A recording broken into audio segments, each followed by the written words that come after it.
السلام عليكم ورحمة الله وبركاته. إن الحمد لله نحمده ونستعينه ونستغفره ونعوذ بالله من شرور أنفسنا ومن سيئات أعمالنا من يهده الله فلا مضل له ومن يضلله فلا هادي له وأشهد أن لا إله إلا الله وحده لا شريك له وأشهد أن محمدا عبده ورسوله أما بعد فإن أصدق الحديث كتاب الله وأحسن الهدي هدي محمد صلى الله عليه وسلم وشر الأمور محدثاتها وكل محدثة بدعة وكل بدعة ضلالة وكل ضلالة في النار. அன்பின் இஸ்லாமிய சகோதரர்களே, இன்றைய ஜும்ஆவின் தலைப்பாக அல்லாஹ்வின் உதவி எப்போது வரும் என்ற தலைப்பு தேர்ந்தெடுக்கப்பட்டிருக்கிறது. இந்த தலைப்பு தேர்ந்தெடுக்கப்பட்டதற்கான நோக்கம் என்னன்னு சொன்னா, இதுல பிரதானமா 2 காரணங்களை நான் சுட்டி காட்ட போறேன். இந்த 2 காரணங்களை யாரு தெரிந்து வைக்கவில்லையோ அல்லது தெரிந்து வைத்திருக்கிறார்கள், அதுல உறுதியான நம்பிக்கை இல்லையோ, அவர்கள் கண்டிப்பாக தனக்கு ஏற்படக்கூடிய பிரச்சனைகளின் போதோ இழப்புகளின் போது அல்லாஹ்வை ஏசக்கூடியவர்களாக, திட்டக்கூடியவர்களாக, குறை கூறக்கூடியவர்களாக, அதே போன்று சில நேரங்களிலே அல்லாஹ்வோடையே அவுலியாக்களை வணங்கக்கூடியவர்களாக, அல்லது அல்லாஹ்வை நம்புறோம், நமக்கே தான் பிரச்சனை வந்துட்டு இருக்குது, இனிமேல் அவன் நம்பி பிரயோஜனம் இல்லை என்று சொல்லி மாற்று மதத்தவர்களுடைய ஆலயங்களுக்கு போய் அந்த வழிபாடுகளை செய்யக்கூடியவர்களாக, அல்லது கடவுளே வானாம் என்னடா இதுன்னு சொல்லி நாத்திகர்களாக போவர்களாக, எல்லாத்தையும் தாண்டி கடைசியில ஆயுதம் தூக்கக்கூடியவர்களாகவும் ஆகுவதற்கு காரணம் என்னன்னா, நிறைய காரணங்கள் இருக்குது. பேசிக்கா இந்த 2 காரணம், பேசிக்கான இந்த 2 விஷயத்தை ஒரு முஸ்லிம் ஆழமாக விளங்கி நம்பி வச்சிருந்தான்னு சொன்னா, நான் சொன்ன இந்த லிஸ்ட்ல எந்த ஒரு இதுலயும் வந்துட மாட்டான். ஆகையினால முதலாவது நாங்க விளங்கிக்கிறோம், சோதனைக்கு மேல் சோதனை வரும் பொழுது ஒரு கட்டத்துல மனம் தளறி போய் அல்லாஹ் இருக்கிறானா, உண்மையிலேயே இருந்தா ஏன் பார்த்துட்டு இருக்கிறான்? அல்லாஹ்வை பத்தி நம்ம எப்படி சொல்லுவோம்? சர்வ வல்லமை மிக்கவன், ஆற்றலுடையவன், அவனை போல் யாரும் இல்லை, இப்படி எல்லாம் சொல்றோம், அது உண்மைதான். ஆனாலும் அப்படிப்பட்ட ஆற்றலுடையவனுக்கு எங்களுடைய சோதனைகளை நீக்குவதற்கு ஒரு மைக்ரோ செகண்டும் போதும். ஆனாலும் தொடர்ந்து என்னது, சோதனைகள், துன்பங்கள், இழப்புகள் வந்துட்டே தான் இருக்குது. அப்ப இப்படி வரும் பொழுது ஒரு நேரம் இல்லாட்டி ஒரு நேரம் என்ன செஞ்சிடறான், இந்த மாதிரி அல்லாஹ் உண்மையிலே இருக்கிறானா என்ற மாதிரியான எண்ணங்கள், அல்லது அல்லாஹ்வுடைய உதவி எப்பதான் வரப்போகுது, இந்த மாதிரி சாதாரணமான நீங்க நாங்க கலங்கி நின்றா பரவாயில்லைங்க, நபிமார்களே கலங்கி நீந்திக்கிறான். நபிமார்களே அல்லாஹ்வுடைய உதவி எப்பதான் வரும் என்று கலங்குற அளவுக்கு அல்லாஹ் அவர்களை ஆட்டி வைக்கிறான்னு சொன்னா, அல்லாஹ்வோட ஸ்டைல விளங்கிறோம். அல்லாஹ் அவங்க அழிக்கக்கூடிய ஸ்டைல் என்ன, உதவி செய்யக்கூடிய ஸ்டைல் எப்படி? எல்லா மனிதனுக்கும் ஸ்டைல் இருக்கிற மாதிரி அந்த அல்லாஹ்வுக்கும் ஸ்டைல் இருக்கு. ஆனா அல்லாஹ் குர்ஆன்ல சொல்லியும் இருக்கிறான், இந்த ஸ்டைல் இப்படிதான், இந்த ஸ்டைல்ல ஏதோ ஒரு முறையில நான் நாடிய வகையில நான் உனக்கு உதவி செய்வேன், அல்லது உன்னை யாரு உனக்கு அநியாயம் செய்கிறானோ இந்த ஸ்டைல்ல ஏதோ ஒரு ஸ்டைல்ல நான் அவனை அழிப்பேன், தண்டிப்பேன். இப்படி அல்லாஹ் குர்ஆன்ல சொல்றான். இந்த 2 தான் பார்க்க போறோம். அல்லாஹ்வோட உதவி எப்படி வரும், அல்லாஹ் எப்படி அழிப்பான், இந்த 2ஐயும் சரியான முறையில நம்ம விளங்கிட்டோம்னு வைங்களேன், நான் சொன்ன ஒன்றிலையுமே மனந்த தவறி போக மாட்டான் மனுஷன், குறிப்பாக முஸ்லிம். மற்றவர்களுக்கு காரணம் தெரியாது, படைக்கப்பட்ட காரணமே தெரியாது மற்றவர்களுக்கு. முஸ்லிம்களுக்கு படைக்கப்பட்ட காரணத்தை கொண்டு அல்லாஹ் தஆலா என்ன செஞ்சிருக்கிறான், குர்ஆன்ல தெளிவா சொல்லி இருக்கிறான். அப்படி இருக்கும் பொழுது முஸ்லிம் மனதளவுல தளர்ந்து விடக் கூடாது, குறிப்பாக அல்லாஹ்வை விடுத்து வேறு கடவுள்களை தேடி போக கூடாது, அதே போல ஆயுதம் தூக்கிடக்கூடாது. இதெல்லாம் சரியா விளங்கலன்னு சொன்னாதான் அவன் அந்த மாதிரியான ஒரு பயங்கரமான முடிவுக்கு வரான். முதலாவதா பாருங்க, அல்லாஹ் தஆலா ஒரு குர்ஆன் வசனத்துல சொல்றான். ஏன் சொல்றான் தெரியுமா? நபிகள் நாயகமும் சஹாபாக்கள் அடி வாங்கிட்டு இருந்தாங்க. சொல்லனா துன்பங்களுக்கு ஆட்படுத்தப்பட்டு கொண்டு இருக்கும் பொழுது அல்லாஹ் தஆலா இந்த குர்ஆன் வசனத்தை இறக்குறான். ஆறுதலுக்காக இறக்குறான். நீங்க மட்டும் இல்லப்ப அடி வாங்கினீங்க, உங்களுக்கு முன்னிருந்தவர்களும் அடி வாங்கினாங்க, உங்களோட அளவுக்கு வாங்கினாங்க, உங்களையும் தாண்டி வாங்கினார்கள் அப்படின்னு ஒரு குர்ஆன் வசனத்தை அல்லாஹ் தஆலா எப்படி சொல்றான்டா, அம் ஹஸிபுதும் அன் ததுகுலுல் ஜன்னah, சொர்க்கத்துக்கு லேசா போகலாம்னு நினைச்சிட்டு இருக்கிறீங்களா?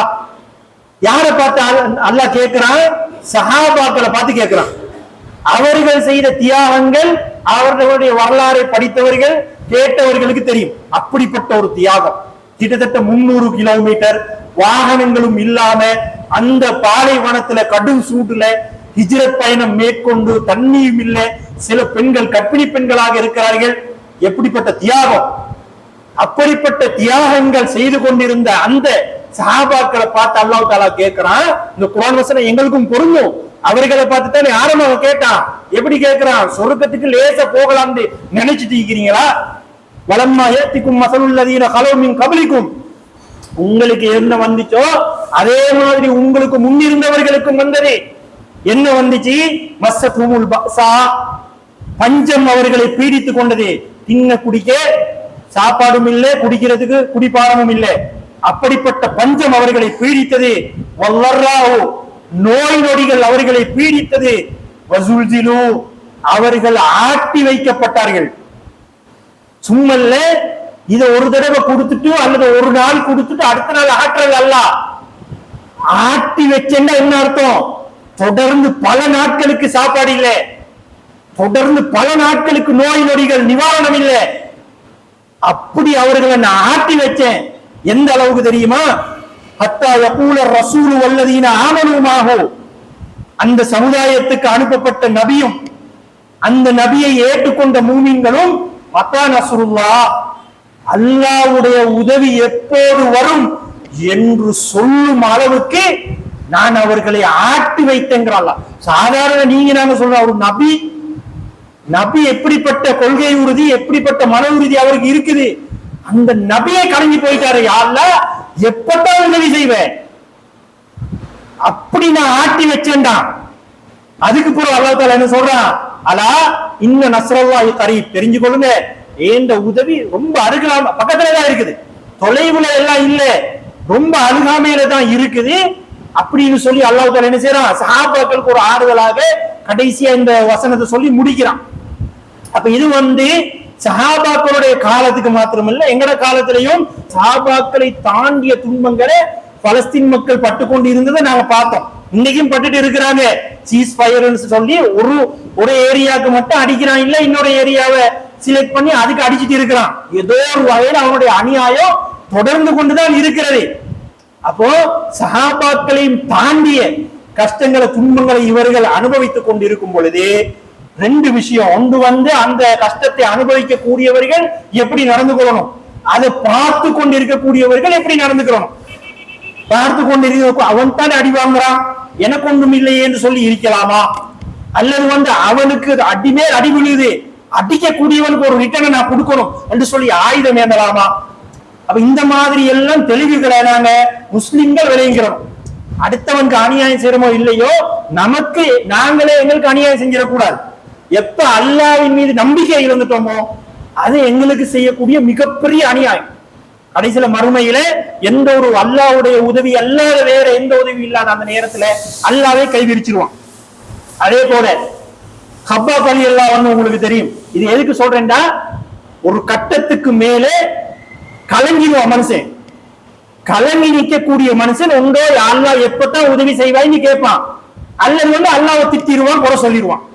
அந்த மாதிரி இன்னொரு சம்பவம் ஹப்பாப் ரலியல்லாஹு அன்ஹு மக்கால இருக்கிறாங்க, ரொம்ப அடி வாங்கி கொண்டிருக்கக்கூடியவர்கள்ல ஹப்பாப் ரலியல்லாஹு அன்ஹு ஒருத்தர். எப்படிப்பட்டவர்னா, இஸ்லாத்தை ஏற்றுக்கொண்டதற்காக வேண்டி சூடு போடப்பட்டவர். சூடு போடப்பட்டவர் பாய் விரிப்பம் தானே, அந்த மாதிரி நெருப்பு கங்குகளை விரிக்கிறான். நெருப்பு கங்குகள் எப்படி பரப்பி அதன் மேல் அவருடைய முதுகு படுற மாதிரி அப்படியே படுக்க போடுறாங்க நெருப்பு கங்குல. அதன் மூலமாக அவருடைய முதுகுல ஓட்ட ஓட்டையா விழுது. பிற்காலத்துல சின்ன பிள்ளைகள் அந்த ஓட்டையில கையை போட்டு விளையாடுவார். அப்ப உமர் ரலியல்லாஹு காலத்துல ஹப்பாப் வரும் பொழுது கண்ணியம் கொடுக்கிறார். உமர் ரலியல்லாஹு ஜனாதிபதி சொல்றாங்க, ஹப்பாபே உங்களோட அளவுக்கு எல்லாம் நாங்க தியாகம் பண்ணல, உங்க இந்த தியாகத்தின் அடையாளங்களை காட்டுங்கன்னு முதுக காட்டுறாரு, அப்படியே ஓட்டோட்ட விழுந்துருக்கு. அப்படிப்பட்ட தியாகம் செய்த ஒரு தியாகி வாராரு. நபிகள் நாயகம் ரொம்ப அடி வாங்கி களைப்புல காபத்துல்லாவுடைய நிழல்ல சாஞ்சிட்டு இருக்கிறாங்க. ஹப்பாப் வந்து கேட்கிறாங்க, அலா தஸ்தன்சிருலனா, அல்லாஹ்வின் தூதரே, அல்லாஹ்விடம் எங்களுக்காக நீங்க உதவி கேட்க கூடாதா? இப்படி அநியாயம் செய்யறான், இப்படி போட்டு அடிக்கிறவன் தாங்க முடியலையே, அல்லாஹ்வின் தூதரே உதவி கேளுங்களேன் அல்லாஹ் கிட்ட. அலா ததவுல்லாஹலனா, எங்களுக்காக அல்லாஹ்விடம் நீங்க துஆ செய்ய கூடாதா அப்படின்னு கேட்டோன்னு நபிகள் நாயகம் திருப்பி என்ன கேட்டாங்க தெரியுமா?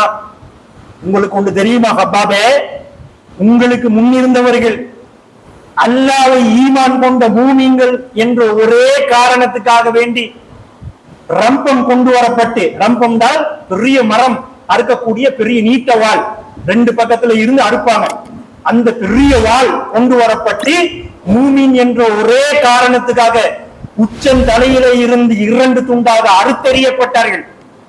அந்த பொழுது கூட ஈமானில் இருந்த அணுவளவும் அவர்களை அசைத்து பார்க்க முடியவில்லை. இன்னொரு சாரார் மூமின்கள் என்ற ஒரே காரணத்துக்காக கழுத்தளவு குழி தோண்டி புதைத்து விட்டு, என்ன குழி தோண்டி புதைக்கிறான்டா, ஓட முடியாதுல்ல, புதைச்சிட்டோம்னா ஓட முடியாது, ஓட முடியாத அளவுக்கும் கீழே குழியை தோண்டி புதைச்சிட்டு என்ன செய்யறான், இரும்பு சீப்புகளை கொண்டு வந்து அவருடைய சதைகளை பிச்சு பிச்சு எடுக்கிறான். ஏன்? அல்லாஹ்வை ஏற்றுக்கொண்ட மூமின் என்ற ஒரே காரணத்துக்காக. இப்படி பீத்தி எடுக்கும் பொழுது கூட ஈமானில் இருந்த அணுவலும் அவர்களால் அசைத்து பார்க்க முடியவில்லை, உறுதியாக இருந்து மரணித்தார்கள், உறுதியாக நின்றார்கள். அந்த சோதனையை நீங்க அனுபவிச்சிட்டீங்களா ஹப்பாபேன்னு ரசூல்லா கேட்கிறாங்க. யாரை பார்த்து கேட்கிறா? நான் சொன்ன ஹப்பாப் அலைஹிஸ்ஸலாம் சூடு வாங்கப்பட்டவர், சூடு வாங்கப்பட்ட ஹப்பாபை பார்த்து ரசூல்லா கேட்கிறாங்க, உங்களை 2 துண்டு அறுத்து எரிஞ்சிட்டாங்களா, இரும்பு சீப்புகளை கொண்டு உங்களோட சதைகளை பிச்சை எடுத்துட்டாங்களா அப்படின்னு சொல்லிட்டு அதுக்கப்புறம் ஒரு முன்னறிவிப்பும் செய்யறாங்க. இப்படியே எதனால அடி வாங்கிட்டு இருக்க மாட்டோம், நாங்க ஜெயிப்போம் சொல்லி ஒரு முன்னறிவிப்பும் செய்யறாங்க. அப்ப நான் சொன்ன குர்ஆன் வசனமும் இந்த ஹதீஸ்ல இருந்தும் ஒரு கட்டத்துக்கு மேல சோதனைகள் தொடர்ந்து வரும் பொழுது ஒரு கட்டத்துக்கு மேல மனிதன் என்ன செய்யறான், மனசளவுல வீழ்ந்துடுறான், மனம் தளர்ந்துடுறான். அதனாலதான் தாயத்து தட்டு தகடு அவுளியாண்டு எல்லாம் போறான். பாத்தீங்களா? எனக்கு தெரிந்து ஒருத்தருக்கு கிட்னி நோய், எவ்வளவோ மருந்து செய்யறாங்க, பலன் இல்லை. கடைசியில அதுக்கு நிவாரணத்துக்காக வேண்டி இந்தியால மாற்று மத சகோதரர்களுடைய அந்த ஆலயத்துக்கு போய் வழிபாடு. ஏன்? அல்லாஹ் சரியான முறையில நம்பினோன்னு வைங்க, அவ அங்கெல்லாம் போகவே மாட்டான். இவன் அல்லாஹ் சரியான முறையில விலங்கல்ல நம்பல, ரக்மாரி போய் கடைசியில அங்க ஆலயத்துல போய் என்ன செய்யறாங்க, அல்லாஹ்வுக்கு இணை வைக்கக்கூடிய பாதகத்தை செஞ்சாங்க. அப்ப இந்த மாதிரியான 2 சம்பவங்களை அடிப்படையாக வச்சுக்கிட்டு இன்றைக்கு முதலாவது வாங்க, அல்லாஹ்வுடைய உதவி எப்படி வருதுன்னு பாருங்க. அல்லாஹ் உதவி செய்ய நினைக்கும் பொழுது என்ன மாதிரி உதவி செய்யறான், இதை நீங்க நல்லா விளங்கிக்கணும். சஹாபாக்கள் அடி வாங்கும் பொழுது சில சம்பவங்கள் அல்லாஹ் தஆலா சொல்லிட்டு அதுக்கான காரணத்தை சொல்றான். இந்த சம்பவங்களை நான் ஏன் உங்களுக்கு சொல்றேன் தெரியுமா? தில்க மின் அம்பாஇல் கைபி, நான் உங்களுக்கு சொல்லி தந்த இந்த சம்பவங்கள் எல்லாம் மறைவான விஷயங்கள். நுஹீகா இலைக்க, இப்ப நான் உங்களுக்கு சொல்லி தந்துட்டேன். சொல்லி தருவதற்கு முன்னாடி இதெல்லாம் மறைவான விஷயங்கள். மா குன்த தஅலமுஹா அன்த வலா கௌமுக மின் கப்லி ஹாதா, முஹம்மதே நீங்களோ உங்களுடைய சமுதாயத்தினரோ இதை பற்றி இதற்கு முன்னால் அறிந்திருக்கவில்லை. எல்லாம் ஆயிரக்கணக்கான வருடங்களுக்கு முன்னாடி நடந்த சம்பவங்கள். அதை அல்லாஹ் தஆலா சொல்லி காட்டுறான். என்ன சம்பவம்? அவங்க அடி வாங்கினது, உதவி வாங்கினது, அதெல்லாம் சொல்லி காட்டுறான். என்ன இவங்களும் வாங்கிட்டு இருந்தாங்கல்ல, அந்த சம்பவத்தை எல்லாம் சொல்லி காட்டிட்டு கடைசியில நான் அவங்களை அப்படியே விட்டுறல, அவங்க எப்படி ஜெயிச்சாங்க, என்னுடைய உதவி அவர்களுக்கு எப்படி வந்தது என்பதையும் அந்த சம்பவத்தில் அல்லாஹ் தஆலா சொல்லி காட்டுறான். சொல்லி காட்டிட்டு அல்லாஹ் தஆலா சொல்றான், ஃபஸ்பிர், எனவே பொறுத்துக்கிறங்க, அவங்க எப்படி ஜெயிச்சாங்களோ அதே மாதிரி சந்தோஷமான ஒரு முடிவு உங்களுக்கும் வரும், அவசரப்படவான பொறுத்துக் கொள்ளுங்க. இன்னல் ஆகிபத்தலில் முத்தகீன், இறுதி வெற்றி என்னை அஞ்சக்கூடிய முத்தகீன்களுக்கு தான். கெட்டவனுடைய கையை ஓங்கிக்கிட்டே போறதுனால கடைசி வரைக்கும் அவன் ஜெயிச்சிருவான்னு நீங்க நினைக்காதீங்க. அவன் ஓங்கிட்டே போவான், என்னை நம்பக்கூடியவர்கள் தோத்துக்கிட்டே போவாங்க, ஆனாலும் ஜெயிக்க போறது என்னை நம்பக்கூடியவர்கள் தான், இறுதி வெற்றி அவர்களுக்கு தான் அல்லாஹ் என்று சொல்லி அல்லாஹ் என்ன செய்யறான், குர்ஆன் வசனத்துல சொல்லி ஆறுதல் காட்டுறான். இது எங்களுடைய தனிப்பட்ட வாழ்க்கையில நடக்கக்கூடிய சோதனைகள் கஷ்டங்களா இருந்தாலும் சரி, ஒரு சமுதாயமாக, இன்னொரு சமுதாயம் எங்களுடைய சமுதாயத்தினரை வந்து அடக்குமுறைக்கு ஆளாக்குவதாக இருந்தாலும் சரி, ரெண்டையும் இப்படித்தான் எடுத்துக்கிறோம். தப்பான முடிவுகளுக்கு நாங்க போகக்கூடாது. அதுல ஒரு சம்பவத்தை பாருங்க. உங்களுக்கு தெரியும் நூஹ் அலைஹிஸ்ஸலாம். நூஹ் அலைஹிஸ்ஸலாமுடைய சம்பவத்தை நான் ஏன் எடுத்தேன்னு சொன்னா, 950 வருடங்கள் வாழ்றாங்க. 950 வருஷம் இந்த பூமியில வாழக்கூடிய ஒரு நபி. நபிகள் நாயகம் மொத்தமே 23 ஆண்டுகள் தான் நபியாக தாவா செஞ்சாங்க. கடைசி காலத்துல மக்கா வெற்றியும் பொழுது அந்த மக்காவை கைப்பற்றுவதற்காக போனா பாத்தீங்களா, அதிலேயே 10,000 பேர் இருந்தாங்க. 10,000 பெரிய நம்பர் அது ரசூலோட காலத்துல எல்லாம். அப்ப 23 ஆண்டு காலத்துல அந்த டீம்ல வந்து 10,000 பேர் இருக்கிறாங்க. ஆனா நூஹ் அலைஹிஸ்ஸலாம் கிட்டத்தட்ட 950 வருடங்கள் வாழ்றாங்க, தாவா செய்யறாங்க. எவ்வளவு பேர் தான்? விரல் விட்டு எண்ணக்கூடிய அளவுக்கு தான். எண்ணிக்கை எவ்வளவுன்னு தெரியாது. நூஹ் நபியின் வரலாறுன்னு சொல்லி எண்ணிக்கை போட்டிப்பா, 60 62 55 எண்ணிக்கை போட்டிருப்பா. எண்ணிக்கை எங்கேயும் அல்லாஹ்வுடைய தூதரை சொல்லல. ஆனா அல்லாஹ் என்ன சொல்றான்? கொஞ்சம் பேர் தான் இஸ்லாத்தை ஏற்றுக்கொண்டார்கள். அதை அல்லாஹ் தஆலா சொல்றான். அப்ப நூஹ் அலைஹிஸ்ஸலாம் தாவா செய்த முறை அதை கொஞ்சம் நாங்க பார்க்கணும். எப்படி தாவா செஞ்சாங்கன்னு நூஹ் அலைஹிஸ்ஸலாமே சொல்வது அல்லாஹ் தஆலா சூரா நூஹ்ல சொல்லி காட்டுறான். குர்ஆன்ல சூரா நூஹ்னு ஒரு சூரா இருக்கு. அதுல நூஹ் அலைஹிஸ்ஸலாம் 950 வருடங்கள் செய்த தாவா இருக்குது பாத்தீங்களா, மொத்த சாராம்சத்தையும் அல்லாஹ் தஆலா சொல்லிட்டான். எப்படி அவங்க சொல்றாங்க, கால ரப்பி இன்னி தஅவுது கௌமி லைல வ நகாரா, யா அல்லாஹ் என்னுடைய சமுதாயத்தினரை இரவு பகலாக நான் அழைச்சேன். நபிகள் நாயகம் கூட ஆரம்ப காலத்துல இரவு பகலாக அழைச்சிருப்பாங்க. மக்காக்கு போனதுக்கு பிறகு நூஹ் அலைஹிஸ்ஸலாம் அளவுக்கு இரவு பகலாக அழைச்சிருக்க மாட்டாங்க. நூஹ் அலைஹிஸ்ஸலாம் இரவு பகலாக என்ன செய்றாங்க? தாவா செய்றாங்க. ஃபலம் யஸிதுஹும் துஆஇ இல்லா ஃபிராரா, நான் அவர்களை அழைக்கும் போதெல்லாம் அவர்களுக்கு வெறுப்பு தான் அதிகரித்தது. அல்லாஹ்வுடைய மார்க்கத்தை எடுத்து சொல்லும் பொழுது ஒரு பயம், ஒரு ஆசை, இது அதிகரிச்சு அவர்கள் இஸ்லாத்தை ஏற்றுக்கொள்வதற்கு பதிலாக நான் சொல்லும் பொழுதெல்லாம் வெறுப்புக்கு மேல் வெறுப்பு தான் அவர்களுக்கு அதிகரித்ததே ஒழிய ஆசையோ பயமோ இஸ்லாத்தை ஏற்றுக்கொள்ள வேண்டும் என்ற நாட்டமோ அவர்களுக்கு வரல. வைன்னி குல்லமா தாவத்துவும் லிதக்ஃபிரலஹும், அவர்களுடைய பாவங்களை யா அல்லாஹ் நீ மன்னிக்க வேண்டும் என்பதற்காக வேண்டி அவர்களை நான் அழைக்கும் போதெல்லாம் ஜஅலு அஸாபியஹும் ஃபீ ஆதானிஹிம், அவர்களுடைய விரல்களினால் அவர்களுடைய காதுகளை அடைத்துக் கொள்கிறார்கள். நூஹ் அலைஹிஸ்ஸலாம் என்ன சொல்றார் என்று கூட கேட்கிறதுக்கு கூட ரெடி இல்லை. விரல்களால் காதுகளை அடைத்துக் கொள்கிறார்கள். அவர்களுடைய ஆடைகளால் அவர்களை அவ்வாறே போட்டிக் கொள்கிறார்கள். கேட்கக்கூடாது மட்டுமில்ல, இந்த மனுஷனை பார்த்துடவும் கூடாது. எவ்வளவு வெறிஞ்சு பாருங்க. இந்த மனுஷன் சொல்லக்கூடிய செய்தி கேட்கவும் கூடாது, காலை அடிச்சுக்கிட்டாவோ அங்கனிக்கால போகும்போது நூஹ் அலைஹிஸ்ஸலாம் இருந்தா இந்த மனுஷனை பார்க்கவும் கூடாது என்பதற்காக வேண்டி அவர்களுடைய ஆடைகளால் அவ்வாறே மூடிக்கொள்கிறார்கள். வாசர்ரு, பிடிவாதம் பிடிக்கிறார்கள். வரவே மாட்டேன் நூஹே, நீங்க எப்படி கூப்பிட்டாலும் சரி வரவே மாட்டோம் என்று அவர்கள் பிடிவாதம் பிடிக்கிறார்கள். வஸ்தக்பரு இஸ்திக்பாரா, மிக பெரிய அளவில் பெருமை அடிக்கிறார்கள். சும்மா இன்னி தாவுத்துகும் ஜிகாரா, உரத்த குரலில் நான் அவர்களை அழைத்தேன். சும்மா இன்னி ஆனந்துலகும் வாசரத்துலகும் இஸ்ராரா, இரகசியமாக பரகசியமாக அழைத்தேன். எப்படியெல்லாம் தாவா செய்யணுமோ அல்லாவே அப்படியெல்லாம் தாவா செஞ்சிட்டேன். மொத்த லிஸ்ட் இந்த ஒரு சில வசனங்களே சொல்லிட்டாரு. என்ன பாடுபட்டிருக்கிறாரு பாருங்க. அல்லாஹ் தஆலா என்ன சொல்றாரு அதுக்கு பிறகு, வஊஹிய இலா நூஹின், நூஹுக்கு வஹி அறிவிக்கப்பட்டது. அன்னஹு லா யுமின மின் கௌமிக இல்லா மன் கத் ஆமன், நூஹே இதுக்கு முன்னாடி யாரெல்லாம் ஈமான் கொண்டார்களோ அவர்களை தவிர இதற்கு பிறகு யாரும் ஈமான் கொள்ள போறதில்லை. இவ்வளவுதான். இதுக்கு மேல நீங்க என்னதான் கஷ்டப்பட்டாலும் யாரும் ஈமான் கொள்ள போறதில்லை அப்படின்னு சொல்லி அல்லாஹ் தஆலா சொன்னதுக்கு பிறகுதான் நூஹ் அலைஹிஸ்ஸலாம் என்ன செய்றாங்க? அப்படின்னு அழிச்சிரியாங்க. என்னது காரணத்தோட சொல்றாங்க. எப்படி பால நூஹுர் ரப்பி லா தஸர் அலா அர்லி மினல் காஃபிரீன தையாரா, இந்த பூமியிலே வாழக்கூடிய ஒரு காஃபிரை கூட யா அல்லாஹ் நீ விட்டு வைக்காதே, எல்லாத்தையும் அழிச்சிரு.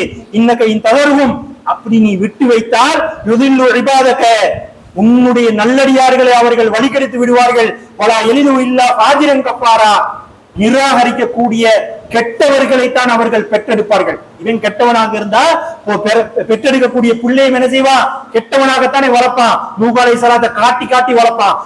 இந்த மனிதர் மகா கெட்டவர், இவர் சொல்றதை கேட்காதே, இவரை பார்க்காதே என்று சொல்லி சொல்லி அந்த பிள்ளையும் கெட்டவனாட்டம் வளர்ப்பான். அப்ப நூஹ் அலைஹிஸ்ஸலாம் சொல்றாங்க, உற்றாதே ஆள எல்லாத்தையும் அழிச்சிரு. யாரெல்லாம் முன்னே மறுக்கக்கூடியவர்களாக இருக்கிறாங்களோ அவ்வளவு பேரையும் அழிச்சிருந்தோன்னே தான் அல்லாஹ் தஆலா என்ன செய்யறான்?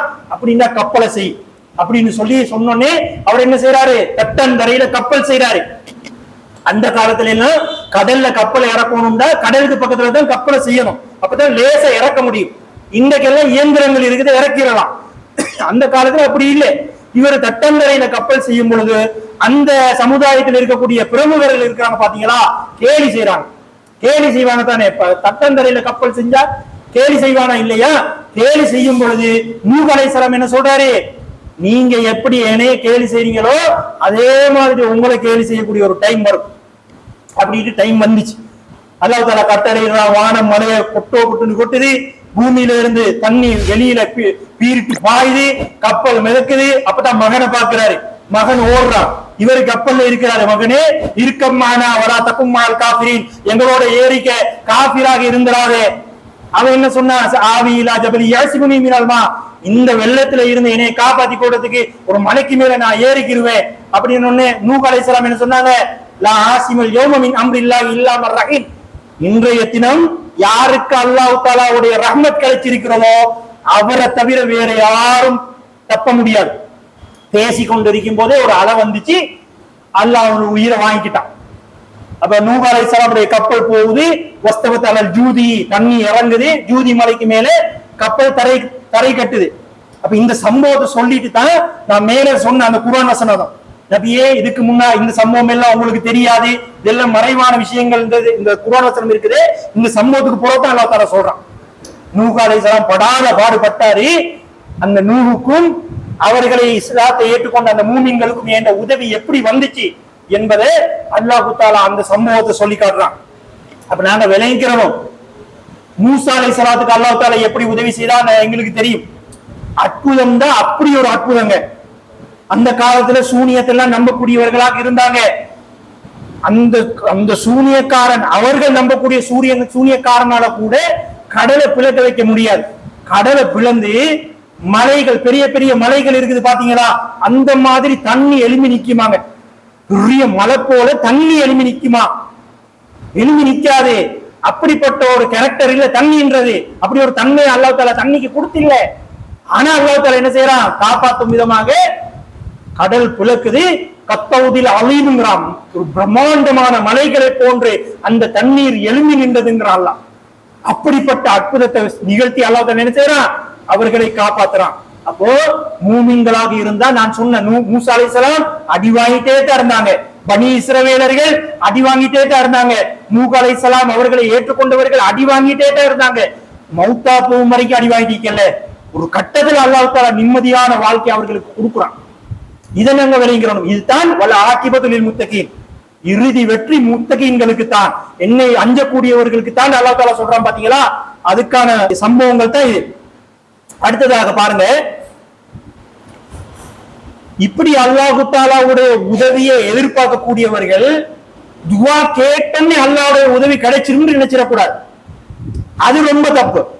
எங்க ஆட்கள் என்ன நினைக்கிறாங்கன்னா, ஏதாச்சும் ஒரு காசு தேவைண்டா, யாருன்னா எனக்கு காசு தேவை தந்துருன்னொன்னே கேட்டோன்னே அடுத்த செகண்ட் இவருக்கு கிடைச்சிடும். வெள்ளனை கேட்டா மாலையில அந்தியில கிடைச்சிடும். இப்படித்தான் எங்க ஆட்கள் நினைக்கிறான்.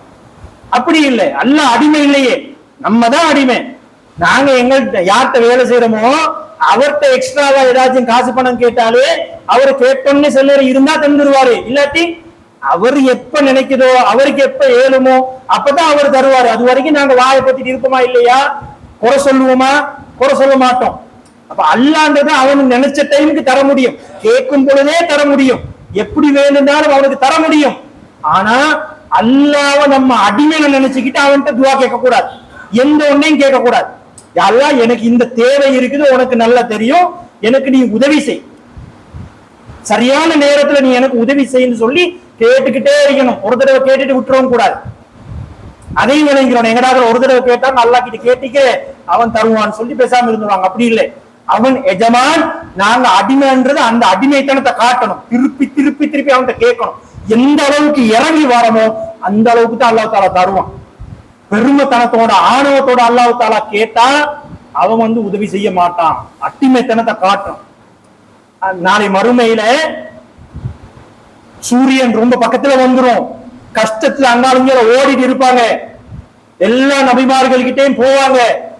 அல்லாஹ் வர சொல்லுங்களேன்னு கேட்பாங்க. கடைசியில நபிகள் நாயகிட்ட வருவாங்க. நபிகள் நாயகம் கேட்டோன்னு அல்லாஹ் வரமாட்டான்.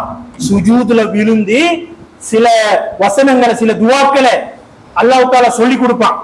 அந்த அதுக்காரர்களே சுஜூதுல இருந்து தொடர்ந்து சொல்லிக்கிட்டே இருப்பாங்க. நபிகள் நாயகம் ரொம்ப நேரத்துக்கு சொல்லி கொண்டு இருந்ததுக்கு பிறகுதான் அல்லாஹ் தாலா என்ன சொல்லுவான், முஹம்மது இப்ப போதும், இப்போ உங்க தலையை தூக்கு அப்படின்னு சொன்னதுக்கு பிறகுதான் அல்லாஹ் தாலா வருவான். அப்ப எதுக்கும் அல்லாஹ் அவன் எஜமான் நாங்க நம்பினோம்னு சொன்னா, நம்ம அடிமையை நம்புறதாக இருந்தா எங்களுடைய அடிமைத்தனத்தை வெளிப்படுத்தும் விதமாகத்தான் எங்களுடைய பிரார்த்தனைகள் இருக்கணும். அல்லாஹ் நமக்கு உதவி செய்யும் நினைச்சா இந்த அடிமைத்தனம் இருக்கணும். ஆணவத்தோட கேட்டா அவன் கைவிட்டுச்சிருவான். அடிமைத்தனத்தோட கேட்கணும். அதை இதை விளங்கிக்கிறோம். அல்லாஹ்வுடைய உதவி எப்படி வரும்?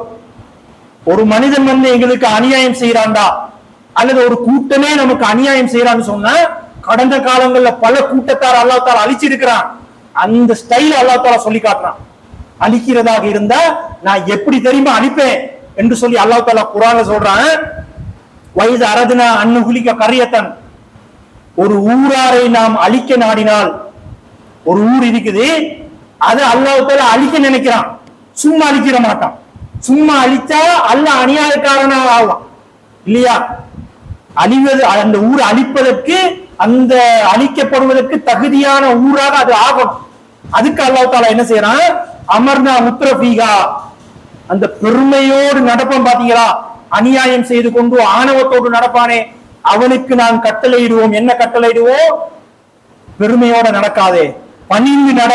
நேரடி அல்லாஹ் சொல்ல மாட்டான், நபிமார்களின் மூலமாக அல்லாஹ் தாலா சொல்லுவான், பணிந்து நட என்று சொல்லி நான் அவர்களுக்கு கட்டளையிடுவோம்.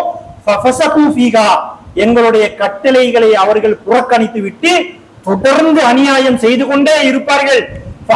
அலைகள் கவுளோ, என்னுடைய அழிக்க போறேன் என்ற அந்த கூற்று அந்த ஊரார் மீது உறுதியாகிவிடும். அநியாயத்துக்கு மேல தொடர்ந்து அநியாயம் செய்து கொண்டு இருக்கும் பொழுதுதான் ஒரு நேரத்தில் அல்லாஹ் தஆலா என்ன செய்யறான், இதுக்கு மேல இந்த ஊரை விட்டு வைக்க கூடாது, அழிச்சிடணும் என்று சொல்லி அல்லாஹ் தஆலாவுடைய அந்த கூற்று உறுதியாகி விடுகிறது. பதம்மர்னாக ததுமீரா, அந்த ஊரை நாம் அடியோடு அழித்து விடுவோம்ங்கிறான். தொடர்ச்சி எடுத்துருவேன்றால் எப்படி அழிச்ச நீங்க பாத்தீங்க. 2004 சுனாமி நீங்க பார்த்திருப்பீங்க. அதுக்கு முன்னாடி எல்லாம் சுனாமி நடந்தது, உலக அளவுல பெருசா பேசப்படலை. ஆனா 2004க்கு பிறகுதான் சுனாமின்ற ஒரு வார்த்தை உலகளாவிய ரீதியில பேமஸ் ஆச்சு. அந்த பயங்கர இப்ப ஒரு சில நாட்களுக்கு முன்னாடியும் என்ன செஞ்சாங்க, அந்த நாளை நினைவுபடுத்தினான். வந்த ஒரு ட்ரெயின், ஒரு என்ஜின் எத்தனை டொன்னு உங்களுக்கு தெரியும்? ஒரு டொன்னாலே 1000 கிலோ. பல டொன்களை கொண்ட ஒரு என்ஜின் லேச பிரட்டிட முடியாது. ஒரு 10 தண்ணி வாடி கொண்டு வந்து பிரட்டிடலாமா அடிச்சு? ஒரு ட்ரெயினையே, ஒரு என்ஜினே புரட்டுதுன்னு சொன்ன எப்படிப்பட்ட வேகமும் எப்படிப்பட்ட ஒரு கனமான அந்த தண்ணி கனமாக இருக்க வேண்டும். அந்த என்ஜினை புரட்டுறது வேகமும் இருக்கணும், அந்த கனமும் இருக்கணும். அப்பதான் அந்த என்ஜினை புரட்ட முடியும். அப்படிப்பட்ட ஒரு சம்பவத்தை நாங்க பார்த்தோம். எப்படி சில ஊரார்களை அந்த கூகுள் மேப்ல காட்டுறான், சுனாமிக்கு முதல்ல பச்சை பசேல் இருக்குது, சுனாமிக்கு பிறகு பார்த்தா அன்னைக்கு ஊரோண்டு இருந்துச்சா என்று சொல்ற அளவுக்கு தொடச்செடுத்தாங்க. அதுல அதிகமானவர்கள் கெட்டவர்கள் தான் அழிந்தார்கள், நல்லவர்களும் போயிருப்பாங்க. அவன் நியத்துக்கு ஏத்த மாதிரி அல்லாஹ் தஆலா கொடுத்திருப்பான். கெட்டவர்களும் அழிந்தார்கள் என்பதற்கு என்ன சான்று தெரியுமா? சில சம்பவங்கள் நடந்தது. சில சம்பவங்கள், ஒரு ஊரு தான், ஒரு ஊரு நடுவுல ஒரு ரோட் போகுது. அந்த ரோடுக்கு இந்த பக்கம் மாற்று மத சகோதரிகள், இந்த பக்கம் முஸ்லிம்கள், முஸ்லிம்களுடைய பள்ளிவாயல் மாற்று மதத்தவர்களுடைய மாற்று மத சகோதரர்களுடைய பக்கம் இருக்கிறது. ரோட்டுக்கு இங்கிட்டுக்கு அந்த மாற்று மதத்தவர்கள் வாழக்கூடிய பக்கம் பள்ளி இருக்குது. முஸ்லிம்கள் இந்த பக்கம் இருக்கிறாங்க. இழுத்து மூடிட்டாங்க பள்ளிய. முஸ்லிம்களால் தொழ முடியல. சுனாமி வந்துச்சு. சரியா அப்படி மெட் போட்ட மாதிரி ரோட்டுக்கு இங்கால இருக்கிற அவ்வளவு பேரையும் தொடச்சு எடுத்துட்டு போச்சு, ரோட்டுக்கு அங்கால இருக்கிற முஸ்லிம்களை தொடல. அந்த எஞ்சி இருந்தவன் பாத்தீங்களா, மிஞ்சி இருந்தானே அவனை நம்ம செஞ்ச அநியாயத்துக்கு தான் அவர்களுடைய ஆலயத்தை நாங்க மூடி வச்சு அவர்களுக்கு வணக்கம் செய்ய முடியாமல் ஆக்கினோமே, அதுதான் அந்த பாவம் தான் இந்த இழப்புக்கு காரணம் என்று சொல்லி விளங்கி இவர்களாகவே பள்ளியை திறந்து கழுவி வாங்க தொழுங்கன்னு சொல்லி முஸ்லிம்களுக்கு அந்த பள்ளியை திறந்து கொடுக்குறாங்க. அப்ப எப்படி அநியாயம் செய்தவனுக்கு கூட தான் செய்த அநியாயத்துக்கு தான் இது என்று சொல்லி விளங்கக்கூடிய அளவுக்கு தான் அல்லாஹ் தஆலா அந்த சுனாமியில கொடுத்தான். அப்ப அதே மாதிரி தான் அல்லாஹ் தஆலா இங்க சொல்றான், ஆட்டம் போட விட்டுருவேன், ஆட்டம் போட விட்டு கடைசியில தொடச்சு எடுத்துருவேன் அப்படிங்கிறான். இன்னொரு கடந்த காலத்துல அழிக்கப்பட்டவர்கள் அல்லாஹ் தஆலா சொல்லும் பொழுது நிறைய சூழ்ச்சி செய்தார்கள், இன்றைக்கும் சூழ்ச்சி செய்யறாங்க. முஸ்லிம்கள் அந்த பலஸ்தீன் மக்கள் அப்பாவி மக்கள் இருக்கிறாங்களே அவர்களை எப்படி அழிக்கிறது, இருக்கக்கூடிய ஏனைய நிலங்களை எப்படி அபகரிக்கிறது எல்லாம் சூழ்ச்சிகள் நடந்துட்டு தான் இருக்குது. இப்படிப்பட்ட சூழ்ச்சிக்காரர்களை அல்லாஹ் தஆலா எப்படி அழித்தான் அதை அல்லாஹ் தஆலா சொல்றான். கதுமக்கரல்லதீன மின் கபலிஹிம், அவர்களுக்கு முன்னிருந்தவர்களும் சூழ்ச்சி செய்தார்கள். ஃபஅத்தல்லாஹு புன்யானஹும் மினல் கவாயிதி, ஊட்டுக்குள்ள சூழ்ச்சி செய்து கொண்டு இருக்கும் பொழுது அவர்களுடைய ஊட்டின் பவுண்டேஷன் இருக்குது பாத்தீங்கன்னா அத்திவாரம், அத்திவாரத்தின் ஊடாக நான் வந்தேங்கிறான் அல்லாஹ். அப்படின்னா அல்லாஹ் நேரடியா வந்தான்னு அர்த்தம் இல்லை, அல்லாஹ்வுடைய கட்டளை என்ன வருது, பவுண்டேஷன் இலக்கியமாக அல்லாஹ் தஆலா சொல்றான். பவுண்டேஷனுக்கு கீழாக நான் பஹர் அலைஹிம் ஸக்ஃபு மின் ஃபௌகிஹிம், அந்த வீட்டின் முகடு இருக்குது பாத்தீங்களா அவ்வாறே இடிந்து அவர்களுடைய தலையின் மேல் விழுந்தது. பவுண்டேஷன் ஆட்டிட்டா இடிஞ்சு விழுந்துருமா இல்லையா? எப்ப இது சூழ்ச்சி செய்து கொண்டிருக்கும் பொழுது வீட்டுக்குள்ளே சேஃபா இருக்கிறோம், சேஃபா இருந்துகிட்டு சூழ்ச்சி செய்யறோம் என்று நினைச்சுக்கிட்டு அவன் செஞ்சான். அவர்கள் உணராத விதத்தில் அவர்களுக்கு என்னுடைய அதாபு வந்ததுன்னு அல்லாஹ் தஆலா சொல்றான். நினைச்சும் பார்த்திருக்க மாட்டான். அவனுடைய ஊடி அவனுடைய தலையில உடைஞ்சு விழுந்து எனக்கு சாவு ஏண்ட வீட்டுக்குள்ளத்தான் நினைச்சும் பார்த்திருக்க மாட்டான். சூழ்ச்சி செய்து கொண்டிருக்கும் பொழுது வீட்டுக்குள்ள வச்சே சமாதி கட்டினேங்கிறான் அல்லாஹ். இப்படித்தான் அல்லாஹ் தஆலாவுடைய உதவியும் வரும் அழிவும் வரும். கடைசியாக சிலரை நாங்க பார்க்கிறோம், இந்த அநியாயம் செய்யக்கூடியவனை பார்த்தா அவனுடைய உடம்பை பார்த்தா அப்படி இருக்கும், நல்ல ஒரு உடம்பை பார்த்தாலே பயங்கரம், பார்க்கறதுக்கு அப்படி ஒரு உடம்பு இருக்கும் அவனுக்கு. அதே மாதிரி காசு பணம் அள்ளி அவனுக்கு கொடுக்கப்பட்டிருக்கும். எவன் அடி வாங்குறானோ இன்ன குடிக்க இல்லாம இருப்பான், பிச்சைக்காரனா இருப்பான். எவன் அடிக்கிறானோ ஆரோக்கியமாக இருப்பான், பணக்காரனா இருப்பான். இதுக்கு காரணம் என்றால் அல்லாஹ் தஆலா சொல்றான். என்ன சொல்றான் தெரியுமா? தோஜிப்க்கு அம்பாலுகும் வலா அவுலாதுகும், நபியே அவர்களுடைய சொத்து செல்வங்களோ அவர்களது குழந்தை செல்வங்களோ உங்களை ஆச்சரியத்துக்குள்ளதாக ஆக்கிட வேண்டாம். பார்த்தா பெரிய பணக்காரனா இருக்கிறான், அதிகமான பிள்ளை செல்வங்களை கொண்டவர்களாக இருக்கிறான், இவன் தான் மிகப்பெரிய அநியாயக்காரனாக இருக்கிறான்.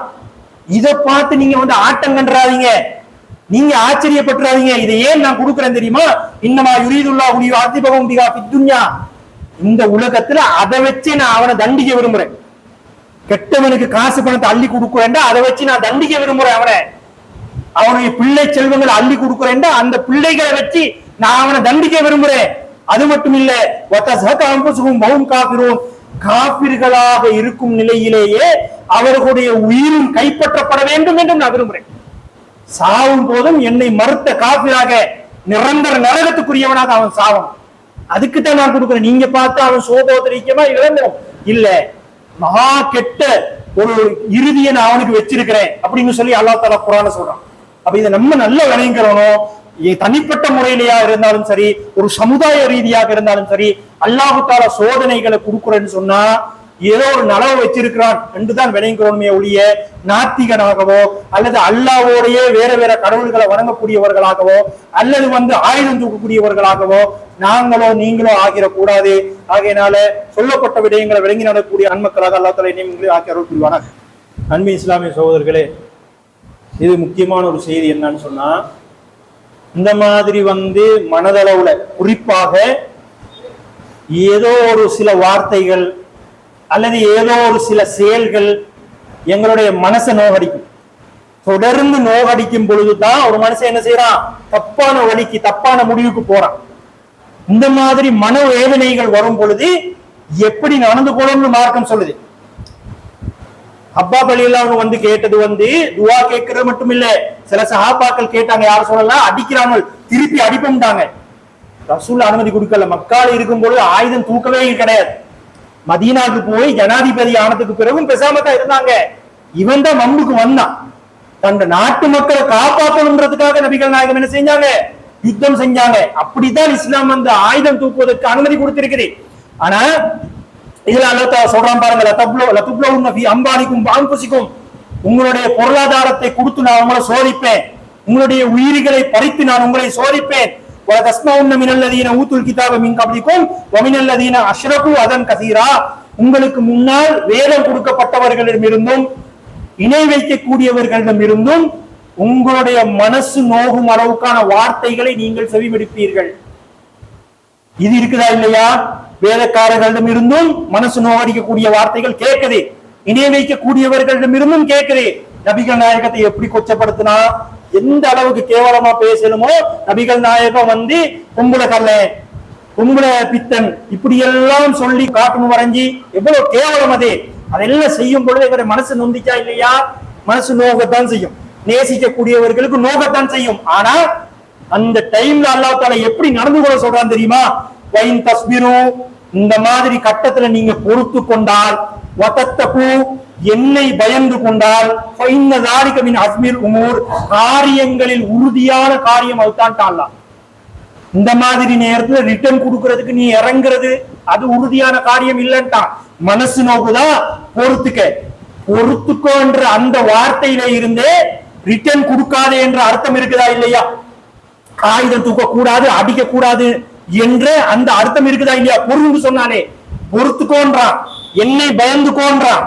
அதுதான் காரியங்களில் உறுதியான காரியம் அல்லாஹ் தஆலா சொல்றான். ஆகையினாலே எந்த கட்டத்திலும் தனிப்பட்ட முறையிலையும் சரி, அடுத்தவர்களுக்கு வரக்கூடிய சோதனைகளையும் பார்த்து சரி, நாங்க கலங்கிடக்கூடாது. அதுக்கான காரணத்தையும் நபிகள் நாயகம் சொல்றாங்க, மய்யுரிதில்லாஹு பிஹி கைரன் யுஸிப்ஹு, யாருக்கு அல்லாஹ் தஆலா நலவை நாடுகிறானோ அவரை சோதிப்பான்றாங்க ரசூலுல்லாஹ். நலவுண்டா என்ன? சொர்க்கம். சொர்க்கத்தை கொடுக்கிறதுக்கு நலவு நாடினா அல்லாஹ் தஆலா என்ன செய்வான்? சோதிச்சு பார்ப்பான். அந்த சொர்க்கத்துக்கு போற அளவுக்கு இவன் தகுதியானவனாக ஆகுறானா என்று சொல்லி சோதிச்சு பார்த்து தகுதியானவனாக ஆனா என்ன செய்வான்? சொர்க்கத்துக்குள்ள போடுவான். ஆகையினால் இதை நாங்க நல்ல விளைகிறோம், எக்காரணத்தில் கொண்டும் தப்பான வழிகளுக்கு போகக்கூடாது. நல்ல மனிதர்களாக வாழ்ந்து மன்னிக்கக்கூடிய அந்த பாக்கியத்தை அல்லாஹ் தஆலா எனக்கும் உங்களுக்கு தந்தரணும். வாஹ்தவன் அல்ஹம்துலில்லாஹி ரப்பில் ஆலமீன். அஸ்ஸலாமு அலைக்கும் வரஹ்மத்துல்லாஹி வபரகாத்துஹு.